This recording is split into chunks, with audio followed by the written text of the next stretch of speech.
From her role as a sports dietitian for sports teams to collaborating with major food giants and all the several initiatives, Leslie's journey reflects the power of nutrition.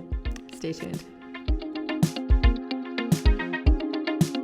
Leslie Bonci is a registered dietitian who works with the surreal Kansas City Chiefs and real people looking to strive and thrive, not just survive. Her goal is to help her clients be fit, fed, fearless, and change from feudies to foodies. All right, Leslie, let's learn more about it and let's unpack a lot of what I just said in the bio. First off, welcome to the podcast. Thank you. I am so thrilled to be here. And pretty much everything I do, it rhymes, it's alliteration. It's just the way that it helps people retain what it is that I'm telling them. So all about the edutainment all the time. Absolutely love it. I do want to get into that. But first, Leslie, I do want to take a step back and really understand from you, just learn a little bit more about your background and your journey sort of into this field of sports nutrition, which is unlike what we hear about, sort of nutrition more broadly. And then also your focus on holistic wellness.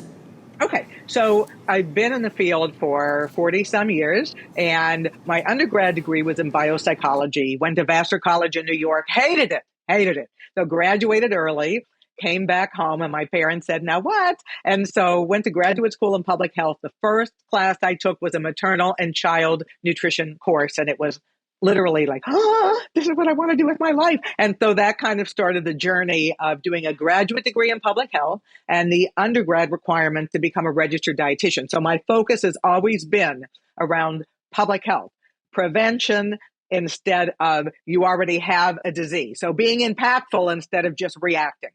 And so when I started in this field, started at Wheeling Hospital, this tiny little hospital, working with exercise physiologists, working with people who had underlying heart disease or lung disease, but getting them to move. And it's like, okay, well, this is important. And then we branched that out to working with high schools and community college. It's like, yeah, it's not either or. You move and you eat. What a really nice combination. And so moved back to Pittsburgh, called the University of Pittsburgh Department of Athletics and said, I think you need somebody to work with your athletes. And they said, yes. It was like, oh my God, now we have to figure this out of learning all about the sports, which I did. I learned about every sport, the energy demands of the sport. So you don't say something like innings when you're talking to a football team. It's like wrong. So knowing the language, the lingo, all of it, and being active myself. I'm a runner. I'm always lifting. Spent a lot of years dancing because you have to have the sweat equity, literally, to relate. And it kind of then evolved from there to starting to work with the Pittsburgh Steelers. And I do bleed black and gold. So I worked for them for about 14 years, and they went in a different direction. So did I. So I went to the Chiefs, and now I can bleed red. It's a little bit more appropriate on the color thing. And then have also worked in Major League Baseball, with National Hockey League, with Olympic athletes, high school athletes, masters athletes, all of them, and performance artists. So you can imagine the Pittsburgh Ballet and a football team. I can fit the entire ballet company into my kitchen, one football player. So, it's really been kind of cool to do all that and evolve from just talking to them to hands-on. So we did things like Steel Chef Smackdown. You can be in the kitchen. You can learn how to do it because those are survival skills, but then you really get engaged when you're figuring out how to feed yourself. So that's my journey. I absolutely love that. And, for someone who's listening who goes, well, I'm not an athlete. I don't need sports nutrition. Like, what is this about? How does this apply to me? Let's take a step back and really first help us understand what is that intersection between sports nutrition? Why is there a different sort of almost this subfield, if you will, in sports nutrition, and how it even intersects with sort of our day-to-day lives? Absolutely. So, you're using the word sports nutrition. I do sometimes, but I would take a step back and say it's performance nutrition, right? I'm performing to do my best in my workplace. I belong to a choir and I want to be able to sing the way I want to sing. I need to have the energy to run my kids to their practice or violin lessons or whatever. We're all on the stage all the time, every single day. We don't have to be a professional athlete to glean those benefits, but yet we need to fuel ourselves, take care of our bodies the way they do. Our bodies are our business too. We just don't necessarily get paid for it, and they do. No, I see that really well. And are there concepts that also intersect into our day-to-day lives that are focused on when it comes to performance nutrition? Yes, so absolutely. So a lot of time, I think for many of us, we focus on what we eat. Well, that's important. But when somebody needs to think about their energy levels over the course of the day, how about when you eat? Oh, I didn't eat anything during the day and I'm dragging. Really? How could that be? Well, maybe because you haven't eaten anything and then you're tired until you do eat. Thinking about the quantity. We all need an amount of food that's appropriate for us. This is truly the three bears approach. Might not be Papa, it might not be Mama, and it might not be the baby bear, but we have to find what works for our bodies consistently every single day. And the third thing is consistency. That's a big message for my athletes, but it's a big message for all of us. If we're really trying to have more energy, oh, I ate better one day, but by Friday, I don't have energy. That's because you only did it for one day, right? So what are we doing consistently that we can build on and that is attainable, maintainable, and sustainable? All three. You know, your experience really ranges from a number of different clients that you mentioned, from sports teams, to food industry giants as well. How do these varied experiences contribute to your approach in promoting a healthy relationship with food? And that really what we're looking at is that underlying healthy. So it's not about confrontation. It's not about vilifying, and it's not about idolizing either, right? So I have had various clients I've worked with that say, oh, let's talk about superfoods. I say, what does that mean? That the food has a cape? No, it doesn't work that way because there isn't one food that's going to do it all. So we have to create that balance, and we also have to resonate well with people we're talking to. So, I have to talk about foods in a way that people will do it. Everybody has a different degree of culinary competency. So not everybody wants to spend hours in the kitchen. Everybody has different food preferences. We have to be able to address that. Everybody has a different amount of time and budget that they're going to put forth to the foods that they eat. And so it cannot be one size fits all. But at the end of the day, what is the goal? To help people do the best that they can with the resources that they have within their calorie cap, within their salary cap, within their hourly cap, or how much time they want to spend doing something. Noted. As you sort of think about individuals and how they can really benefit from the principles that you've seen work with athletes, you talked about moms on the go, parents just generally on the go and trying to keep up even with the kiddos. How do you sort of see the benefit of the principles, again, that you learned through working with athletes that apply to sort of broader nutrition counseling? Right. And so, I think athletes do this because this is what they get paid to do. They are their own priority all the time. Now, realizing when we have a family, we can't just be the only one in the room. There's other people there, but turning that around to say that if we are not taking care of ourselves, we cannot be the best caregivers and care providers for everybody else that is in our orbit.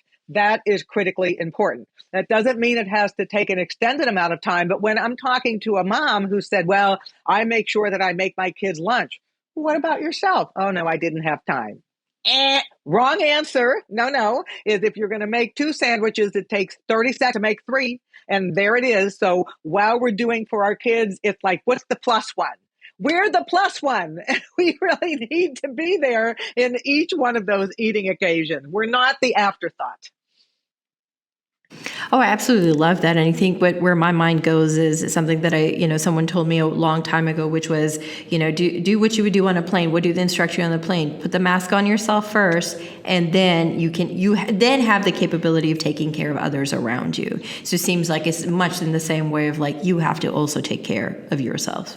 Well, yes. And not only that, and that certainly is true, but nobody can eat for us. I mean, we can't even eat for our kids. I mean, we might finish what they don't eat, but hopefully they're eating something, right? But, this is it. It's our movement, our choose, our moves, what we decide to do physically, and our snooze, because all those things are part of components of living the best life that we can. And we all deserve that. We do. If we could separate from our bodies and our bodies could talk back to us and they could say, what are you thinking?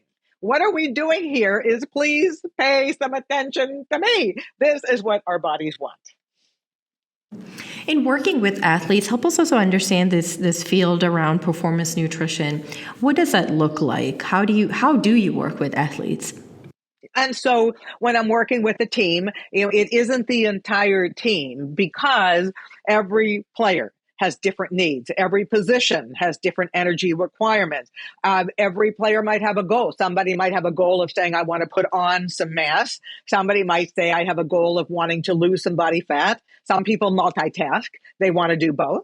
There are some that are trying to recover from injury or prevent an injury. And just like real people, there are surreal people that have baggage. They might have underlying health issues that need to be addressed as well. So for instance, an athlete that has diabetes, well, we've got to take care of the blood glucose before we do anything else. It's not either or. Both are equally important. And just like the rest of us, athletes have issues that they deal with that might be away from the field of practice, and big issues around mental health, because it's a tremendous amount of pressure each and every day to perform to 200%. You never know what can happen as a result of that, to maybe things going on in their own home, and everybody's looking for stress management. So some of the things that get chosen may not be the best from a health perspective. So trying to help them find those things that are performance enhancers legally and not performance detractors. You got to get enough sleep. You can't overdo on the caffeine. You really need to be careful with the alcohol. It doesn't mean none, but it means that is not the solution after a hard day of practice. So, it's kind of the mom message, but phrased a little bit differently from a standpoint of, maybe think before you drink, that kind of a thing, so that we are ensuring that somebody's doing the best they can. And the other thing I would say that I think it's important for all of us, there are athletes that use supplements because they do, but again, it's not one size fits all. There's a lot of things that are out there, and just because it's on the shelf doesn't mean it's good for our health. It's really important that we are selective about what it is we choose to take, and what an NFL lineman might need to take every day might be really different than what you and I would need to take on a day-to-day basis. And if someone wants to kickstart that, which, by the way, can I just take a second to say I absolutely love that line. I am going to snag it. If it's on the shelf, doesn't mean that we have to consume it. Like, we just don't need to do that. And so with that, as we're sort of thinking through the new year, thinking about getting in better health, perhaps even exercising a little bit more, what are certain small steps that we can start with? But just again, small consistent steps that we can take to start with. Yes, and one of the things is, a lot of people talk about after the first of the year, I'm making a resolution, right? The problem with that is it's a resolution, which means the solution didn't work before, so it's not going to work this time. But instead of that, is rather than just dive into something, we have to have a starting point. It's like, I'm driving to some place I've never been. Let me plug those directions in to see. So what's the starting point? Take a couple of days and write it down. What it is that you are eating, when it is that you are eating, how you feel when you're eating those foods, because then you can start to see patterns. If you don't want to write it and you don't want to use an app, take pictures of your food. That is really easy, and you can kind of see, oh, look, I had one Cheerio for breakfast, but I ate a steer at dinner time. Well, that's a little eye-opening, but at least you can start to see that, and then you kind of get an idea of saying, boy, I noticed I'm really hungry at 4:00 in the afternoon, but I didn't have breakfast, and I ate a tiny little salad for lunch. This is not a surprise, but when we see those things and put them together, and then you pick one thing instead of, I've got to do the whole day over again. No, you don't. Where are you going to tweak? Maybe if the afternoon is your trouble time, do that. Maybe if you're the person that finds yourself foraging in the kitchen after dinner, if like in all cupboards simultaneously, maybe that's what you think about. And that doesn't mean locking yourself in the bedroom. What it means is, could I eat something at night that maybe I will put into a bowl and I will sit down in a chair so I know what it is that I'm doing? Why? Because once you master that, then you go on to the next thing. And all of a sudden, you're thinking about things that are positive. It's like, oh, I made some change. I just had this conversation with somebody a little earlier today. It was like, Leslie, you're brilliant. I said, no, you're doing these things and it's working for you and you're doing it consistently and you're seeing the results. And I am brilliant. No, I'm not. But, but again, I think it's just some of it is common sense, but it's also being willing to take the time. We have to be willing to invest the time in ourselves to get the ROI on the back end. I absolutely love that. It is really what you put in is what you get back, right? You have to put that time in to reap the rewards on the other side. If someone has to sort of look at it and go, okay, I have bits of time that I can make for myself, or I can meal prep for myself for the week, but I can't do more than that. Whatever it may be, how does one learn to sort of take positive steps in that direction and continue to stay on that path? Because as you know, in fact, to what you said, right? It is re-solution to something that did not work last year. How do we stay consistent? And I think, first of all, it is not biting off more than we can chew. Many of us make very ambitious goals, which is great if we could. I mean, that's in life, let alone what happens with our own personal health. It's like, okay, can we take a step back from that because the goal is accomplished, not feel demoralized as a result of what it is that we do. And that's also why I think it's kind of like the snapshot aspect of the day. Just think about whether it's one eating occasion that you're going to change, or maybe I'm going to try and slow down the rate of my eating so I actually have time to digest. Or, hey, I should drink more water. Well, maybe you have a water bottle that you put on your desk so it's at your eye level and you see it. You are more inclined to do it when you make that a habit. Write it down. Put yourself on your Google Calendar. Do that. It's your do you calendar. That kind of a thing, because that way you become a priority. And from an exercise perspective, again, same thing happens. Okay, January 2nd, we go to the gym and we get really excited about it. And either we get hurt because we try and do too much too soon, or it's like, forget it. I'm never going to do this again. So first of all, pick what you love. Everybody has something that they like to do movement-wise, whether it's I'm walking the dog, I'm taking a hike, putting on some music and dancing. If it's lifting, it doesn't matter. But rather than I got to go to the gym, I'm going to do all these things, one thing that you can do at home that just gets you moving a little bit more and having fun at the same time. That seems easy enough. Now, I do want to get into a couple of your initiatives. So, Leslie, tell us more about Camp Delicious and Root Camp. Yes. So Camp Delicious actually started, I think, like in 2014. And it was a collaborative effort with a chef here in Pittsburgh. And what we did was for a week, and it was primarily inner city kids who really lower income kids and really hadn't had a lot of exposure to different types of foods. We did this in cooperation with Urban Gardens, and we got 8 chefs to volunteer their love and time over the course of the week, from their hearts to the kids' bowls. Everybody learned how to cook. We gave everybody knives that they learned how to use on the first day. It's like 10 fingers up. I want to see 10 at the end of every day, not 9.5 and not 8. And so, they tried everything. We started with tasting. So you're going to taste bitter and salty and savory and sweet and spicy. And then we're going to learn how to julienne things. We're going to learn how to combine things differently. And the chefs all had whatever it is. We did fresh mozzarella. We made stir fry. They did elote corn, like all types of things. And the coolest thing about the week was the last day. The kids, and these kids were ranging in age from 9 to 13, made from scratch a meal for their parents, guardians. They had to make it, they had to plate it, they had to serve it, and they had to talk about it. I am telling you, it's such an awesome experience. So it's taken a little bit of a hiatus, but hopefully it's going to be coming back. We have chefs that love to do it. We have kids that love to do it, and to really understand where food comes from. The ground. Surprise. So, okay. And if you have a chance to try it, you're more likely to eat it. If you never are exposed to it, then why would you even want to put it in your mouth? Root Camp is a little bit different iteration of that, focusing really more on the appreciation of farmers, because again, the 3% of the people grow 100% of the food that we eat. And they truly are our unsung heroes. and people just don't know. So that idea of being in the dirt is, yep, you're going to spread the manure, but you're also going to pull the carrots and you're going to pull the lettuce and you're going to do these things. And then that's hands-on, hands-in. That's how you cultivate the appreciation for the foods that we eat. And because in this country, 1 in 10 gets enough produce in, that's from kids all the way to adulthood. What I will tell you is what we found with both of these, when kids are eating produce more, that goes back to their parents, and then everybody does it. So we can start with the kids. We don't have to start with the adults and go down. Let's do it the other way. Awesome. I love that. I absolutely love it. And help us understand why such initiatives are important, right? To really educate kids, sort of start, like you said, start from the bottom, going up.